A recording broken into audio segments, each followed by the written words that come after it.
ka yu bari xëye tey dugaat Sweet Beauté gannaaw ci wàll Ousmane Sonko ak Adji Sarr Walf Quotidien di ñu xamal ne Ousmane Sonko moomule juge bi wóolu na ko ëllëg ak jàmm ci alxames gi lay doon la fas yéene jàkkaarloog juge bi ngir ñu xóotal enquête ba ak laaj ak tontu yéene cabinet convocation Ousmane Sonko tax na ba waa Yewwi Askan Wi taxaw nañu tembe ngir taxawu seen leader di Ousmane Sonko tey ji sax la ñu fas yéene amal seen janoog taskatu xibaar yi ci yor gi ngir xool ban tànk la ñuy jiital ak matuwaay ñu jël ci wàllub Ousmane Sonko mu ngi ci Walf Quotidien yéene bi di Les Échos ne ci jamono jooje Ousmane Sonko ëllëg ak jàmm dina jël yoon wutali tribunal jàkkaarloog juge bi waaye nag gendarmerie ak police jël nañu matuwaay ngir wattu kaaraange askan wi ak seen moomeel sapeur pompier sax kenn demul ñu des daañu taxaw ci jamono joo xamante ne Déthié Fall dakkal na tournéem ca bitim réew ngir fas yéene wuy ji Sénégal feggoog naataangoom di Ousmane Sonko moom Déthié Fall ne duñu seetaan mukk Ousmane Sonko ñu ngi koy sànq ci bile dossier Alioune Ndao di procureur ba woon ca CREI xamle ne daal taxaw na tembe ngir jàppal tànk Ousmane Sonko ca lañ koy toppee ci dossier Adji Sarr yéen kaabi di Source A ne audition ci lu xóot ci dossier Adji Sarr Ousmane Sonko war ci àddu ci janoom ak juge bi waaye nag bokk na ci fukki avocat ak ñaar ay kàngam lañu ñoo dar Ousmane Sonko 12 heures ëllëg ci alxamis gi lañ leen wóolu bokk na ci tamit niki altine ji la njiital Pastef jot convocation bu koy xamal ne demal wuy ju juge yéen cabinet ay leader yu Yewwi Askan Wi ku jëkk politique bi daañu janoog taskatu xibaar yi tey alerte quotidienne foo tourné ci Ndakaaru sa bët tegu ci takk der gannaaw audition Ousmane Sonko ëllëg ak jàmm ci alxamis gi sénégalais yi ñoom ñu ngi toog di xaar di déglu police ak gendarmerie taxaw nañu tembe Ousmane Sonko fas yéene wuy ji yéene cabinet Yewwi Askan Wi ñoom taxaw nañu tembe ne du wéet ci yoon wa dañ ko taxawu réveil le journal jàpp ne tamit ay junni patriote ci jamono ji ñoo fas yéene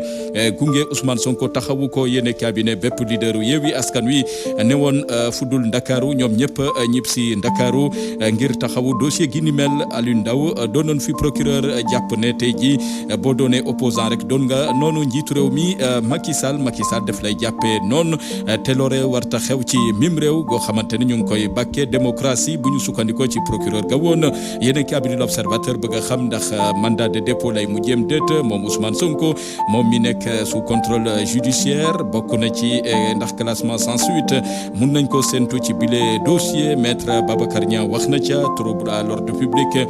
ndax bu amee lan moo ci war a mun a xew yéen kabi di l'Observateur xëy duñu ko jàngatal yéen kabi di Le Témoin ne démb weesu na wante lu jara fàttaliku la dossier Adji Sarr ak Ousmane Sonko dugulet ñetti fan ci weeru février 2021 la jotoon a siiw kiitu clamé ga Adji Sarr jotoon a clamé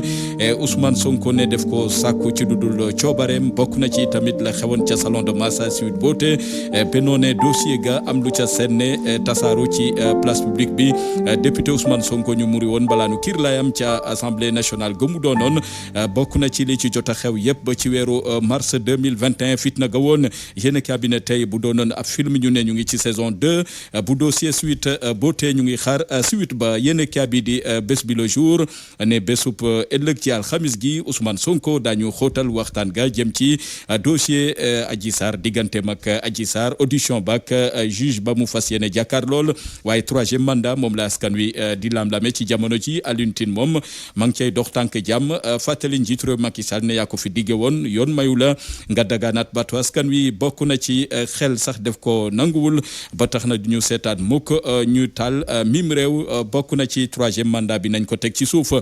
direct news xëy duñu dektal assemblée nationale ak woto yu bakkane yoo xamante ne jënd nañ ko jox ko ay député yéene cabinet ak i tamit payoor ak yeneen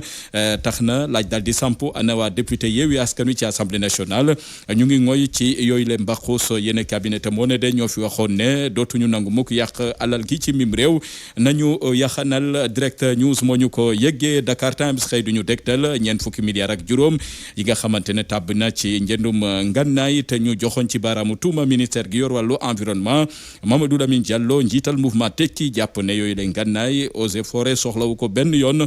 koppar ga am na fuñ ko jëfandikoo te jaarul ci yoon ba tax na nañ ko daanaka reeteet nañ ko siiwal ba ñëpp mun cee jot yéen kabi di turbine ne poste ak Sénégal Airlines ak ICS ak chemin de fer lim bu takku ci ay milliards lañ cay dugal te daanaka du jur njëriñ ci askan wi